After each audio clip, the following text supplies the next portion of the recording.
All right, so we'll say good morning.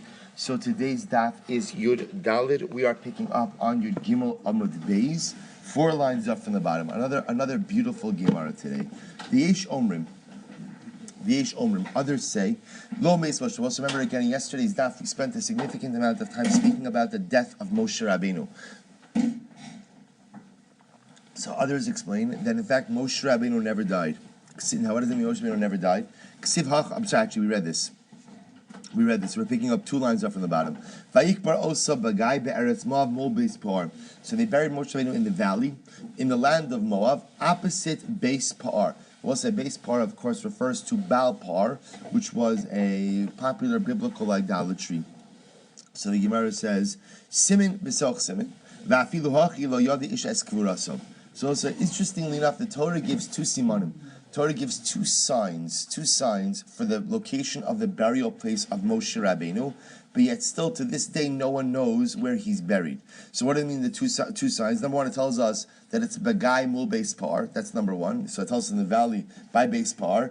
And number 2, it teaches us that what? That it's in Eretz Moab. So we're given 2 signs, and yet people still don't know where Moshe Rabbeinu is buried. In fact, Ukvar Shalcha Malchus Harasha, top of your dalit. Eitzel Gistra Shabeis Par.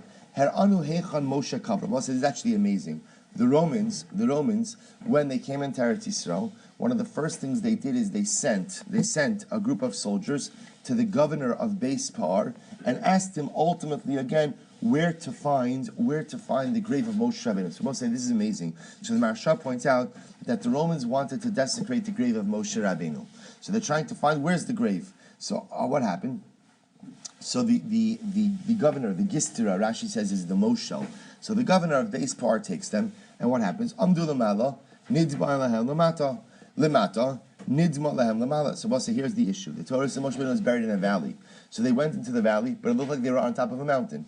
They went on top of a mountain, and it looked like they were on top of a valley. In other words, that they couldn't find the grave. Nechleku l'shtei kitos.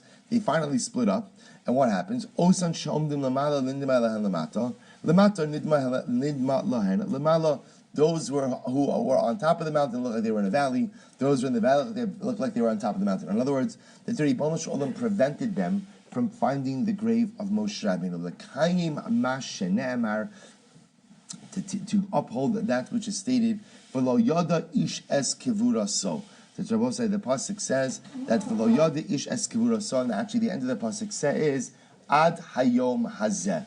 Right? No one knew the location of the grave of Moshe Rabbeinu up until this day. There's a lot of interesting mefarshim in terms of why it is that HaKadosh Baruch Hu had to make Moshe Rabbeinu's grave. Why did he have to make the location secret? So of course, the most famous pshat is that HaKadosh Baruch Hu was concerned that people would turn Moshe Rabbeinu into a deity, and therefore again hid the location of his grave. I saw a beautiful insight. The Ben Yoyada says that Moshe Rabbeinu was a man who was constantly pulled between heaven and earth. He on one hand was man, but he on the other hand was mal. So he says something amazing. He says, that the Gemara says within the Senyuma that Aron Eina Min Amida. That if you look at the dimensions of the Kodesh HaKadoshim, the Holy of Holies, and the dimensions of the Aron should not have fit in the Kodesh HaKadoshim. But the answer is that the Aron Eina Min Amida, the Aron did not occupy space. However that works, it's something physically we can't comprehend, but spiritually, the Kadosh Baruch Hu made it that the Aron didn't. So the Ben Yoda says Moshe Rabbeinu was like a living, breathing Aron. So when it says, so it's just like the Aron Eina Min Hamida, so Moshe Rabbeinu Eina Min Hamida. You can't identify the physical location in which he was buried, because literally, again, Moshe Rabbeinu, when he left this world, lost any semblance of a physical being and became fully ruchni, fully spiritual, to the point that ultimately, even his grave was no longer accessible. Beautiful insight. Rabbi Chanina Amar Abba said, this is actually amazing Gemara. Af Moshe Rabbeinu eino yodei heichen kavar. Even Moshe Rabbeinu, right? It was so well hidden that even Moshe Rabbeinu didn't know where he was buried. Ksiv hacha v'lo yodei ish es kivuraso. It says here that no one knew, v'lo yodei ish, no man knew the burial of where Moshe Rabbeinu was buried. Ksiv hasam V'zos habracha asher berach Moshe isha Elokim. And it says over here, by Zos habracha, this is the blessing that Moshe isha Elokim. So the Gemara is making a little bit of a gzir shava of ish. It calls Moshe ish in the beginning of Zos habracha, and therefore again when it says v'lo yade ish es makom es kavura, so the ish also refers to Moshe Rabbeinu himself. Well, so what this seems to allude to is the fact that this way again Moshe Rabbeinu was unable to convey to anyone else the location of his kever. Even he did not know where he was buried. Why was Moshe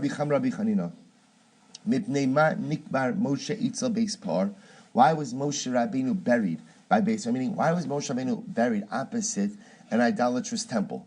It's such a strange place for Moshe Rabbeinu to be buried. Because Moshe Rabbeinu's final resting place, being opposite Beis Pa'ar, was a kapara for all of the avodah zara of Baal Pa'ar. An incredible idea. We'll say that this is the sign of a true leader. A true leader doesn't stop leading his people, helping his people when he's dead. He continues to do so. He just continues to do so in a different way. So even in Moshe Rabbeinu's death, because we'll say, you understand what's bothering the Gemara here, right? You understand what's bothering the Gemara? What's bothering the Gemara? I'm sorry? It's a bizarre. And now, take it even a step further. Let's go back to yesterday's daf. Even Yosef, who wasn't Zocha to go back to Eretz Yisrael, was Zocha to Kavura in Eretz Yisrael. So why can't Moshe Rabbeinu's remains be brought to Kavura in Eretz Yisrael? You ever wonder about this? Okay, Moshe, the Gzeira is, you can't go in. Fine. But you can't be buried. You can't be buried. So anyway, so again, there's the medrash that ultimately brings down the idea that when he was identified as a Mitzri, he didn't challenge that identification. But here the Gemara is saying something much more profound. The Gemara says Moshe has to be buried where he's buried because he serves as a Melitz Yosher, he serves as an advocate, he serves as a Sanigor, he serves as a defender for Klal Yisrael, even in his death. That every single time HaKadosh Baruch Hu looks down in this world and sees the temple of Baal Pa'ar and sees all the idolatry that Klal Yisrael engaged in, right there within eyeshot, is that the right word? Yeah. Right? Within eyeshot, ultimately again is within eyeshot is the kever of Moshe Rabbeinu, which ultimately reminds HaKadosh Baruch Hu of all the schuyos of Klal Yisrael. An amazing idea. Vara Rabbi Chanina. My dichsev. We'll say another beautiful, magnificently beautiful Gemara. My dichsev. What's the meaning of the pasuk? Acharei Hashem Elokeichem telechu. What's the meaning of the pasuk when it says that you shall follow after Hashem your God? So we'll say, how could a person possibly follow after the Ribono Shel Olam? Meaning, what do you mean walk? You should walk after God, which sounds like we're supposed to emulate God. How can I emulate God? He's God, I'm not. So what's the pshat? Moshe is an incredible Gemara. But rather the pasuk says that HaKadosh Baruch Hu is an all-consuming fire. So how could I possibly emulate him? Rather, what it means is that we should emulate the attributes of God. Mahu malbish harumim tichsev vayas Hashem Elokim la'adam u'leisha kasnos ar vayabishem. Just like HaKadosh Baruch Hu clothes the naked. As it says, after the sin of Adam and Chava, that the Ribono Shel Olam went ahead and gave Adam and Chava kasnos ar. Literally, clothing, ar, we'll just mean ar, we'll define what it means right now. He gave them clothing. And it says, Av ata halbe sharumim. So too, you should clothe the naked. I will say, by the way, the Maharsha takes this one step further. And the Maharsha says, when did HaKadosh Baruch Hu clothe the naked? After they sinned.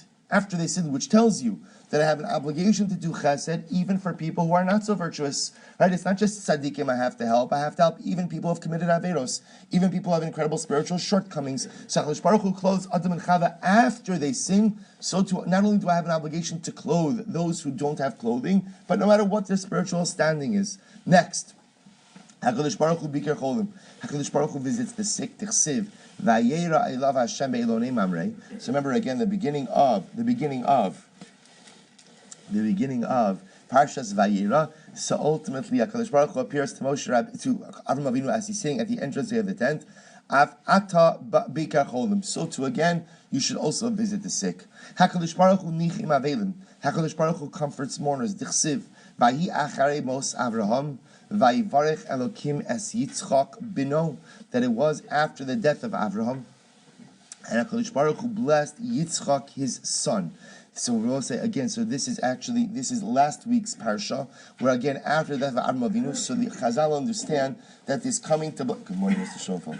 That this coming to bless Yitzchak Avinu is nichum avelim, is comforting of mourners. Af ata nacham avelim. So too we should also comfort mourners. Hakadosh Baruch Hu cover mason. God buries the dead. Dichsev vayikbar osa bagai. That Hakadosh Baruch Hu went ahead and buried Moshe Rabbeinu in the valley. Av ata cover mason. I will say, by the way, the Gemara has this discussion elsewhere as well. This is not the fully exhaustive list, but I will say you see over here that every single midah you see of the Ribono Shel Olam, ultimately, again, that is something we are supposed to emulate. And it goes even further, because some of these examples are things that HaKadosh Baruch Hu did with tzaddikim. But many of the chasadim recorded of HaKadosh Baruch Hu were done with people who are not such tzaddikim. So you see from here, you have an obligation to reach out and to help out every kind of person. Magnificent Gemara. Kasnos are, so picking up on one of the things the Gemara just mentioned, so the pasuk said that that HaKadosh Baruch Hu made for Adam and Chava, kasnos are. He made them clothing, because this is when they realized that they were naked after the sin. So he made them clothing. So what does he kasnos are? Rav Ushmuel. Chad Amar Davar Haba Min Ha'ar. So one says he made them clothing out of something that comes from the ar, from the flesh, which is a reference to wool. Rashi says that wool grows ultimately again from the skin of from the flesh of the lamb. So HaKadosh Baruch Hu made them clothing made out of wool. However, V'chad Amar Davar Sha'ar Nehana Mimenu. The other one said no, he made them clothing from something that the flesh gets benefit from. Interesting enough, if you look at Rashi, Sha'ar Nehana Mimenu, Shal Pishtan, linen. Linen, sha'adam lovish samach loro, that linen feels good against the skin. I'll point out to you something fascinating, which is that if you notice, the machlokis over here, one says wool, one says linen, which interestingly enough is the prohibition of shatnez. There's something to think about there. Torah tchilasa gemilas chasadim, v'sofa gemilas chasadim. Also another magnificent Gemara. Rabbi Smaloi says, the Torah starts with chesed, and this Torah ends with chesed. It begins with chesed. How so? Vayas Hashem Elokim Adam Ishtar Kasnos are, because the Torah begins by telling us that HaKadosh Baruch Hu made for Adam and Chava clothing. That was the first act of chesed. In fact, one could argue the real first act of chesed was Reishis Bar Elokim Et Shai V'Ha'aretz. Right, the Moshe created the world. But again, the Gemara is over here looking for chesed that HaKadosh Baruch Hu directly bestowed upon people. So the Torah begins with chesed, giving clothing to Adam and Chava. V'sofa gemilas chasadim, and it ends with chesed. V'chsiv vayikbar osa bagai. The HaKadosh Baruch Hu bears Moshe Rabbeinu in the valley. Darash Rabbi Smaloi mipnei manis av Moshe Rabbeinu likonis l'Eretz Yisrael. We'll say, but it's just such an incredible yisod how you see that at the end of the day, this true litmus test of spiritual success is becoming a Baal Chesed. If a person is a Baal Chesed, a person becomes a selfless individual and wants to give and wants to help and wants to reach out and is able to be kind and is able to be nice and save upon him, all of these things. These are the things that the Ribono Shel Olam looks for, in addition, of course, to all of our spiritual activities. But, the Baruch Hu wants us to be good and nice people. So the Gemara goes weiter. Why did Moshe Rabbeinu want so badly to go into Eretz Yisrael? Does Moshe Rabbeinu need to eat from the fruit? Or he has to become sated from the good of the land? Moshe Rabbeinu says, there are many mitzvos. There are mitzvos hatziliyos ba'aretz. Many mitzvos that can only be fulfilled in Eretz Yisrael. Ekanis ani la'aretz kedei sheyiskaimu kulon al yadi. Let me go into the land so that I will have the ability to go ahead and fulfill them. Amalek HaKadosh Baruch Hu. The Ribono Shel Olam said to Moshe, Klum ata mevakish ela lekabel schar. I know you only want to go in and get reward. Now, remember, this is not a HaKadosh Baruch Hu giving Moshe Rabbeinu musr. Right? He's not trying to give him musr over here. He's just trying, I understand what your ratzon is. You want to accrue the spiritual merit of doing these mitzvahs. Remember, not schar that Moshe Rabbeinu wants, he doesn't want a bungalow in Olam Haba, he wants a palatial estate. Or not that he wants, the idea over here is that, Moshe, I know that you want the spiritual energy that comes from these mitzvahs. So Moshe, here's what I'm going to tell you. I'm going to give you the reward, the merit, as if you actually performed these mitzvos. Shene Emar, because the pasuk says here, the Gemara quotes from the pasuk in Yeshayahu, Lachin achalek lo b'rabim. We'll read the whole pasuk and then the Gemara is going to break it up. Lachin achalek lo b'rabim. Therefore, literally, I will give him his portion among the multitudes. That's atzumim yechalek shalal, and with the great or with the strong ones, he will divide up the spoils. Tachas asher he'era lamaves nafsho, because he extended his soul to die. Ve'es poshim nimna, he is counted among the sinners. V'hu chet rabim nasa, he lifted up the sin of the multitudes. V'la poshim yafkia, and ultimately davens for the sinners. What does this mean? Now the Gemara is going to break up the pasuk. Lachin achalik lo b'rabim. Therefore, again, I will give Moshe Rabbeinu the schar like the multitudes. Yochel kachronim v'lo kirishonim. I might have thought that Moshe Rabbeinu's merit is only like the later ones, but not like the earlier ones. In other words, I would have thought that maybe Moshe Rabbeinu doesn't have the same merit as the Avos, as Avram, Yitzchak, and Yaakov. Maybe they're just in a different category. They just don't have the same merit. Tamulomar ves atzumim yechalek shalal, that he will go ahead and he will divide up the reward with the atzumim. Who are the atzumim? Ke'Avraham, Yitzchak, v'Yaakov, like Avram, Yitzchak, and Yaakov, shem atzumim b'Torah mitzvos, who were strong and were valiant with Torah mitzvahs. So in other words, Kadosh Baruch Hu say, Moshe Rabbeinu, you are just as great as the Avos. Just as great as the Avos. Dachas asher he'era nafsho lamos, because literally you put your life on the line to die on their behalf. Shemasra atzmo lemisa, that Moshe Rabbeinu was willing to give his life to die on behalf of his people. Shene Emar vim ayin if not mechinina misifrecha. Remember, this is after the Chet HaEgel, after the sin of the golden calf, where God threatens to destroy Klal Yisrael, and Moshe Rabbeinu says, if you're going to do this, erase me from your book. I don't want any part of your Torah. Ves poshim nimna, and he is counted again with the sinners. Shenimna imesei midbar. I will say, this is an amazing statement. You know, Moshe Rabbeinu dies in the desert. So to a certain degree, he's counted among the Dor HaMidbar that died in the desert. I will say, even though we know chronologically that is not correct, meaning chronologically, everyone pretty much died out by the end of the 39th year, right? Because at the end of the 39th year, you have 40 years. So everyone died by then. Moshe Rabbeinu lived an additional year past that. But when you look at Moshe Rabbeinu, he dies again in the same parsha, same chapter of time as, again, the Mesei Midbar. So to a certain, but again, we saw why. We saw because he has to be buried opposite base Pa'ar.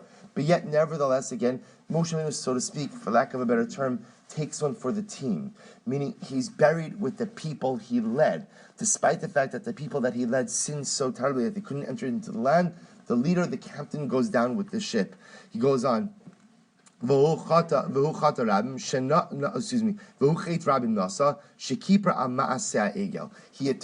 for the episode of the golden calf. For la poshim yafgia, what does it mean again? La poshim yafgia, shebikesh rachem al poshe Yisrael. He requested compassion for the sinners of Israel. Sheyachziru b'tshuva, that they should do tshuva. Ve'ein pigia el tefila. And we'll say, you have to understand something. All Gemaras like this are always interesting. What is it that Moshe Rabbeinu davened for Klal Yisrael to do tshuva? First of all, you can't daven for someone to do tshuva, because again, for someone to do tshuva, what has to happen? They have to make that decision to do tshuva. What Moshe Rabbeinu davened for is that Baruch Hu should give them extra time and extra opportunities. Just give them a little bit more time, and they'll get their act together. So Moshe Rabbeinu davens for his people. Ve'ein pigia lashon te'el tefila. The lashon of pigia is tefila shene'emar ve'ata al tispala ba'ada amazeh ve'al tisa ba'adam rina utfila ve'al tifka bi. That again, quoting from the pasuk over here from Yirmiyahu, that now you do not pray on behalf of this nation. Al tisa ba'adam rina utfila. Do not advance on their behalf a song or a prayer. Ve'al tifka bi. Do not listen. This is God talking to Yirmiyahu when HaKadosh Baruch Hu was fed up with Klal Yisrael. Ve'al tifka bi. Do not continue to pray to me. Ki eineni shomea osach. I will not listen to you. So you see from here the lashon of paga ultimately again is a lashon of tefillah. So we'll say, so the greatness of Moshe Rabbeinu is that again, even when we sin and even when we made such terrible mistakes, at the end of the day, Moshe Rabbeinu was always advocating on our behalf. Hadrin Allah Hamekanalish. I would just advise you. You know, we had about probably a good week, a solid week, more than a week, of magnificent Agarata, which again I've said to you every day, I didn't do it justice because of the speed that we have to go. I would urge you, go back, learn these Gemaras, right? At night, the shir is 5:45 in the morning, so you have your evenings are wide open. Right? So Baruch Hashem. So if you take 15 minutes a night to go back and look at these Gemaras, and again, whether you do it with the art school, you do it with the Steinsaltz, whatever you're going to do, or you just do it yourself with the Mefarshim in the back, it's gold. It's literally like we stumbled upon a treasure, like a gold mine, but we only had a little bit of time to enter into the entrance, grab a little bit, fill our pockets, and walk out. There's a lot more to fill your pockets with. Please go back. So most of the Gemara now goes weiter. So we're going to go back a little bit now to the actual realm of Sotah. We actually have to learn a little bit about Sotah one of these days. So now we're going to go back to the process. Remember, the last time we left the Sotah, she was in the Beis HaMikdash, she was in the Azara, actually she was by Sharni Kanor. The woman decided that she was going to drink the water. We moved her up to Sharni Kanor now. So now the Gemara says, Hayamevi es minchasa b'soch kafifa mitzvahs. She would bring her karban mincha inside a kafifa mitzvahs. Now what's kafifa mitzvahs? If you look at Rashi, Rashi says, a basket, shall natzrei dekel zeradim shegedelim saviv hadekel. They call this palm bast. If you ever look at a palm tree, so you look at the base of the palm tree, there are like these pieces of tree that grow off there's the trunk, there's the bottom, and there's this part that surrounds the bottom. That's called palm bast. So they would make a basket from this palm bast. And what would happen? This is what she would bring her mincha in. V'nosna al yada, they would place the mincha on her hands, kedei liyaga, in order to disorient her. We'll explain what that means in the Gemara. So we'll say, under normal circumstances, when you bring a mincha, and remember, a mincha offering is an offering that comes from flour mixed with oil, and there's something called levona that accompanies it. So normally, a mincha, we'll discuss the scenes in the Gemara, but it begins in a kli sharis. A kli sharis is a sanctified temple utensil. So normally, a mincha begins in a kli sharis and ends in a kli sharis. This, however, mincha sota, tchilasa b'kfifa mitzvahs, it begins in this palm basket, v'sofa b'kli sharis, and ultimately it's transferred into a kli sharis. Kala menachos tu'unos shemen al levona. Normally a mincha has to have shemen and levona. V'zu eina tu'una lo shemen v'lo levona. This one does not have oil, nor does it have levona. Kala menachos ba'os minachitin.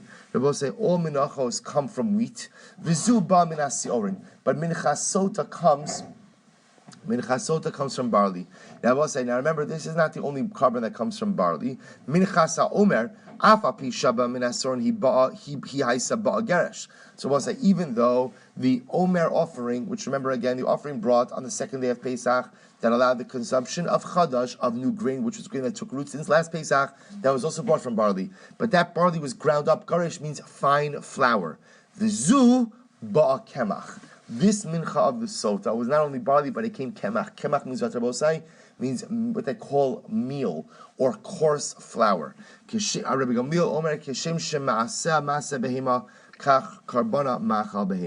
same way that her actions were animalistic in nature, meaning they were immoral, and just like animals are not bound by codes of morality, so she acted like an animal. Therefore, again, her carbon is brought from food that is fit for an animal. Tanya, Abba Chanan Amar Mishum Rabbi Eliezer. Kol kach lama kedei liyaga kedei shetachzar ba. Both remember again, what did the Gemara say? And we're going to get into this in greater depth. But the Gemara said that she holds her mincha. We make her hold her mincha for a long time. Under normal circumstances, the mincha is given right over to the Kohen. In this particular circumstance, she holds her mincha for a long time. Why? To disorient her. Why are we trying to disorient her? Kadei shetachzar ba. Because we say, if indeed she is guilty of adultery, we want her to what? We want her to admit it. Now why? The Gemara says, in order to save her life. That's what we're trying to get her to do. To which the Gemara says, "In kacha chasa Torah al ovri ritzono, kavachoma al osei ritzono." Now, both say, remember, understand what the Gemara is saying. What we want is that even if she committed adultery, what do we want her to do? What we want her to admit it, because at least if she admits it, then what? She's not executed. It's true. Her marriage is over, and she loses her ksuva. But better to lose your marriage and your money and your ksuva than to lose your life. So the Gemara says, what do you see from here? You see how we are so concerned for the well-being of the sinner, kal v'chomer for the well-being of the tzaddik. So the Gemara says, umimai. Now this will say, a number of you asked this before because this was a tension we've seen before. Umimai, dilma umimai mishum dechasahu, dilma kihechi lo timchak megillah. Maybe we could care less about her life, but rather what do we care about? the erasure of the Megillah Sotah that has the name of God. Maybe that's what we're concerned about over here. Meaning, again, as far as we're concerned, if she committed adultery, whatever is going to happen to her is going to happen to her. Maybe what we're really concerned about over here is the erasure of God's name. But say, now we've just stumbled upon one of the most fascinating machloksim by Sotah that we're going to expound upon in a few days from now. Kasavar mashke va'achakach makrid es minchasa. We'll say we are going to see that there is a fundamental dispute as to the order of the Sotah process, namely, when does the woman drink? So we'll say, the Gemara is suggesting over here that our Mishnah reflects the view that says that first she drinks and then she offers the mincha. You're going to say, but if she already drank, then what is the point of getting her to what? To admit she already drank? Listen to this. The Gemara suggests that the drinking by itself is not effective. What activates the power of the water? The mincha. And therefore, again, even if she drank, we still convince her to admit her guilt if she's guilty. Don't offer the mincha, and the waters will have absolutely no impact on you. Take a look at Rashi. Mashke, first Rashi on the daf. Hamayim ba'achakach makriv minchasa uplugtehi beperek hayanota. So also we're going to see this machlokes a little bit later on in Daf Yotes. Umiyu calls man shelo kirva minchasa, as long as she has not yet offered her mincha. Eino nivdekes, the waters do not check her. Dichsiv maskeres avon afa pisha shasa manichin osa biada kidiliyaga vitoda v'hashtavade mishum chisar. So also listen to this. Therefore, according to this opinion, let's finish the Gemara. Therefore, the Gemara says our Mishnah reflects the view that what? First she drinks and then she offers the mincha. And amazingly enough, the powers of the water are only activated through the mincha. We'll discuss where that shita comes from. And therefore, I will say in this case over here, where she already drank, meaning the erasure of God's name it's done. It's done already. So the only reason we would be convincing her to admit her guilt is why? To save her life. And therefore, again, the Gemara says, you see from here how concerned we are even with the potential sinner. Alachas kama v'kama kal v'chomer, how concerned we are with the life of the person who is righteous. Kala menachos. So let's remember again, the Mishnah said that all menachos generally begin and end in a klisharis. So klisharis, remember, is a sanctified utensil. So the Gemara says, Orminhu, I'm going to ask a kasha, Seder menachos ketzad, what's the proper order of menachos? Adam mevi mincha, mitoch beso bikalsos shal kesef v'shal zahav. So I'll say, so what happens? A person goes ahead and brings a mincha within baskets of gold and silver. We'll say this is a normal mincha. Under normal circumstances, you're bringing your flour. The assumption you're bringing your flour, let's say, from your house. So you put it in to a basket of gold or of silver. Then when you get to the Beis Hamikdash, what happens? You get to the Azar, the courtyard, you put it into a klisharis, a temple service utensil. You sanctify it in the klisharis. So again, part one of the process is you see you're bringing it from your home in what? In a regular utensil, but a bakavadik utensil, gold, silver. You get to the Beis Hamikdash, you put it in a klisharis. Once you put it into a klisharis, it's sanctified. You put onto the mincha shemen, oil, and levona. Umolicha eitzel kohen. You bring the mincha to the kohen. Both remember, I want to point out this is not by mincha sota. This is by a stam carbon mincha. The kohen molicha eitzel mizbeach. The kohen takes the mincha to the mizbeach. Umagisha bikaren diromis ma'aravis. He brings it close to the southwestern tip of the mizbeach. Kineget chuda. Right by the tip shal karen, by the tip of the corner. Also remember again, the corners of the mizbeach. Bless you. The corners of the mizbeach protruded from the mizbeach. They went up higher than the rest of the mizbeach. So you bring it to the southwestern tip of the mizbeach v'dayo, and this is enough. U'misalekes halavona l'tzalecha. Now also remember, in this klisharis you have flour, oil, and lavona. So the kohen moves the lavona to one side. The kometz mimakom shenisraba shmana. So remember again, the karban mincha, there's only a very small part of it that's offered up. How much is offered up of it?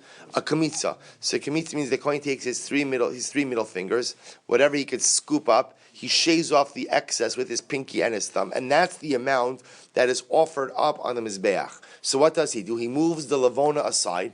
He takes a mincha from the place that has the greatest concentration of flour and oil. And what happens? You then take that kamitza. Remember, the mincha itself is already in a klisharis. You then take that kamitza, then what do you do with it? You put it in another klisharis, or mekadsho beklisharis, and you sanctify it again in a klisharis. So this is now a second klisharis. Umelaket es lavonasa. You then take the lavona from the first klisharis. Vinosna al gabav. You put it on top of the kamitza, which is in a second klisharis. Uma'alehu umaktiro. And you go ahead and you bring it up to the mizbeach, and you offer it up a klisharis. I will say, interestingly enough, we will see you do not have to put the kamitza itself on the fire, but rather again you could put the klisharis on the fire. Maktiro be klisharis umocha. You salt it. V'nosna agabe ha'ishim. So you salt the komets. So now, both at this point in time, you have the komets, which has the concentration of flour and oil. You put the lavona back on there. You salt it as well, because remember, you have to salt every single karban, even a mincha. And you put it on top of the fire. At this point in time, what's happened? Karav HaKometz, you've offered up the komets on the Mizbeach, and when that happens, Shiareha Ne'achalin. I will say the great part about mincha is what? The bulk of the mincha is consumed by the Kohanim. Right? I think that's called the Shirayim, the leftovers. So the Kohanim get the shayim of the mincha. V'rasha'in HaKohanim litin l'socha yayin v'shemen udvash. And I will say, what could Kohanim do with the Shirayim? Anything you want. You want to mix in some you want to mix in some honey, you want to mix in some wine delicious, you could do whatever you want, however, with one caveat, the ein asurin ella milachamei. So I'll say, you want to go ahead and make whatever you want out of those shiraim, you could do, except you can't let it become chametz. It cannot become leaven. I will say, now remember, why did we quote this entire brisa? Katani miha bekalsos shel kesef or bekalsos shel zav. We'll say, but what do you see from here? Remember, the Mishnah made it sound like, except for mincha sotah, every other mincha begins in what? What did the Mishnah say? A klisharis. Yet, what did the Brisa say? The Brisa said, when I bring this mincha from my home, what am I bringing it in? A regular golden or silver basket. So not a klisharis. It's a contradiction. To which it's not a contradiction. Amar Papa Ema the Mishnah means to say the kelim harauyin liklisharis. Oh, what it means is that the mincha has to begin in a utensil that is fit to be a klisharis, and therefore again a gold or silver utensil. But it doesn't have to be an actual klisharis. So the Gemara says mechlal de kfifa mitzris lo chazya. So are you telling me then what I can infer from that is, according to you, you're telling me that a kfifa mitzris, this palm basket, is not fit to be a klisharis? Kiman, whose opinion does that reflect? The lo Rabbi Yossi Rabbi Yehuda. This is not Rabbi Yossi Rabbi Yehuda. Why? This sanya klisharis sha'asa and shal eitz. If you have a klisharis that was made out of wood, Rabbi posel. Rabbi says that it's posel. The Rabbi Yehuda machshir. But Rabbi Yossi Rabbi Yehuda says that it's kosher. That is kasha. Afilu tema. So what do you see from here? So apparently Rabbi Yossi Rabbi Yehuda says that wood would be good as a klisharis. So what? So again, he would seem to hold that even the palm basket should also be good as a klisharis. To which the Gemara says, Afilu tema Rabbi Yossi Rabbi Yehuda. No, it's even according to Rabbi Yossi Rabbi Yehuda. Why? Amar, Amar, Rabbi Yehuda Rabbi Yossi, bechashuvin. It's true. Rabbi Yossi Rabbi Yehuda says that even a wooden basket could be good, or a wooden receptacle could be good for a mincha, could be good for a klisharis. Why? Because that's chashiv. But Rabbi Yossi, a basket made out of palm bast, even Rabbi Yossi Rabbi Yehuda would agree that what? That's not fit to be a klisharis. Why, Rabbi Yossi? Because it's not chashiv. Me, let's say that Rabbi Yossi Rabbi Yehuda hakriveu nala pchasecha. Does Rabbi Yossi Rabbi Yehuda not hold of the mandate of that said in Malachi hakriveu nala pchasecha means Rabbi Yossi that when you're coming before HaKadosh Baruch Hu, you have to bring something that is fit to come to the entranceway of God's home. In other words, there's a concept of zekli vanveyu. Everything you do, Rabbi Yossi, in your Judaism has to be beautiful. Therefore, even Rabbi Yossi Rabbi Yehuda, who says that a klisharis doesn't have to be gold or silver, okay, it could be wood, It could be some other chashim material, but what can't it be? It can't be made out of palm bast. So therefore again, the novelty over here is that the minchas sotah is brought in a kli that is not normally usable for menachos, but for all other menachos, when the mincha, let's say this is assuming you're bringing flour from Yasser. Remember, it's not clear. I don't know historically what happened, but we know from our Shkalim days. Remember our Shkalim days? Our Shkalim days. Right? These are so far our only Yerushalmi Masechta. When we finish Bavli, we'll go on to Yerushalmi Emirat Hashem. That'll become our night shir. We'll do Bavli in the morning. Just give you coming attractions. Yerushalmi in the evenings. We saw that in the Beis Hamikdash, they sold flour. Right? Remember, they sold flour, they sold animals, because people didn't want to have to schlep this stuff from wherever they were coming from. So again, if you're buying your flour in the Beis Hamikdash, so b'pashtus, even then, it would start out in an unconsecrated utensil, not a non-klisharis, and then you would transfer it in. But apparently, even the original utensil that you start out with has to be something that is technically roi to be a klisharis. The exception to this rule is Sotah, that her mincha begins in a utensil that is not fit to be a klisharis. The Gemara goes weiter. V'nosein aleha. V'nos na leklisharis and mekacha v'klisharis. Remember again, we then take the mincha out of the palm basket and put it into a klisharis. Shamas mina klisharis in mekadesh elamidas. We see from here that what? That a klisharis is only mekadesh with intent. Also meaning the wording of the Mishnah seems to indicate that a klisharis is only mekadesh when it's actively transferred in there with the das of the owners. But let's say somebody accidentally put something into a klisharis. The klisharis would not be mekadesh the contents. Ema nosna b'klisharis lekadsha b'klisharis. Rather, again, no, you can read the Mishnah saying that she puts it into the klisharis because the klisharis automatically sanctifies the contents. In other words, and that the Mishnah may be saying that klisharis ultimately even sanctifies without the intent of the owner. So we'll say that's a fundamental machlokes by klisharis, which we're not going to deal with right now. Does the klisharis only sanctify when the owners have intention for the object to be sanctified, or does klisharis de facto sanctify? Whatever is in a klisharis, by definition becomes sanctified. V'nosnin aleh shmana u'levonta, and we put on top of her mincha the oil and the levona. Shne'emar vayatzek aleh shemen v'nosan aleh levona. We will place upon it shemen and place upon it levona. Umalicha eitzal kohen. We then go ahead and bring the mincha to the kohen. Dichsiv ve'evia el bnei Aaron. The pasuk says you bring the mincha to bnei Aaron.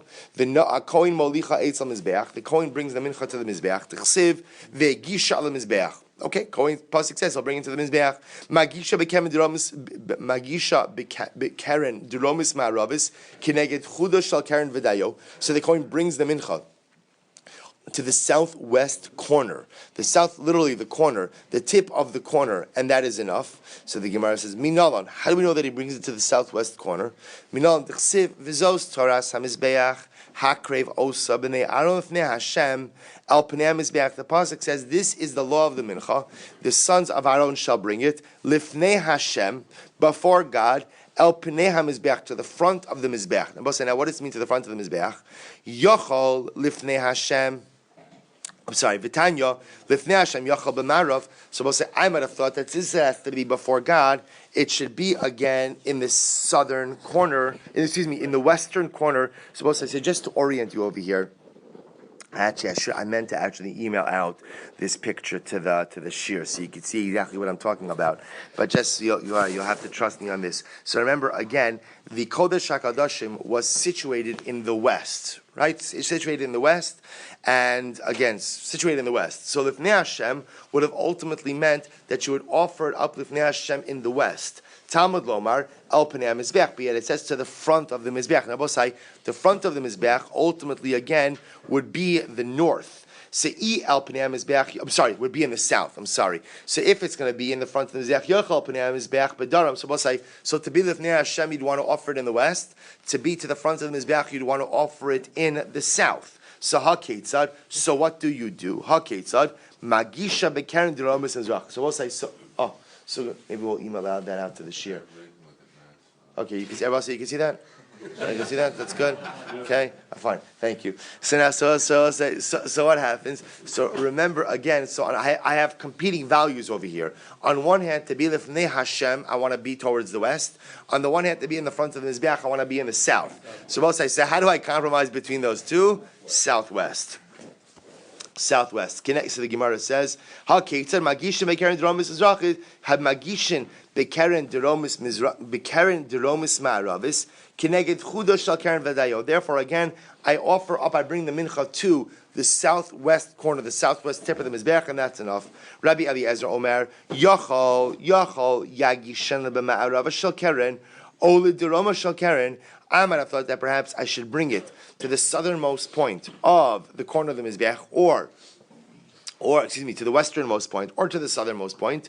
So the Gemara says like this: Amrit, Kamakum sha'ata moti shnei mikros. Well, so listen to this. Whenever you find two psukim, echad mekayim atzmo mekayim divrei chavero, ve'echad mekayim atzmo mevatel divrei chavero. One pasuk upholds itself and its fellow pasuk, and the other pasuk upholds itself but is mevatel the other pasuk.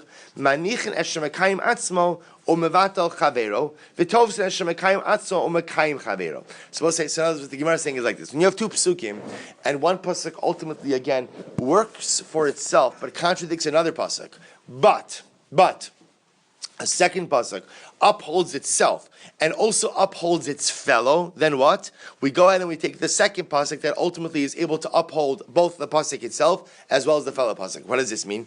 So we'll say, when you say that the carbon has to be offered lifnei Hashem, which means that you should offer it up in the west, so bitalta el pnei hamizbeach b'daram, then ultimately you negate the ability to offer up the carbon where? In the front of the mizbeach, which is in the south. So therefore, if you were just to offer this up, if you were just to offer up the Kara Mincha, al Pnei HaMizbeach, to the front of the Mizbeach, which is in the south, there is the ability to still go ahead and uphold, offering it up to HaKadosh Baruch Hu in the west. Ha-ketzad. So we'll say, how can you accomplish both? Magisha l'deroma shel keren. You go ahead and you offer it up. Where, Abosai? In the southwest corner. So offering up the mincha in the southwest corner allows you to go ahead and do two things. It allows you to offer it up, quote unquote, on the front of the mizbeach, but it also allows you to do what? To offer it up with Lifnei Hashem opposite the Kodesh HaKadoshim. Vehecha kiyamta. So we'll say, so Rashi points out, Vehecha kiyamta pasuk shel Lifnei Hashem. How are you upholding the pasuk of Lifnei Hashem? Amar Ravashi kasavar haitana kula mizbeach b'tzafon. Rabbi said, this is very interesting. The particular time of this, now remember, up until now, the discussion has assumed that the Mizbeach is directly opposite the entranceway to the Kodesh, directly opposite the entranceway to the Beis HaMikdash. This kind of holds that, in fact, the Mizbeach is pushed ultimately again to the northern side of the courtyard. So if it's pushed to the northern side of the courtyard, Rabbi said, listen to this. So remember, if the Mizbeach is pushed all the way to the northern side of the courtyard, then the southwest corner of the Mizbeach will be what?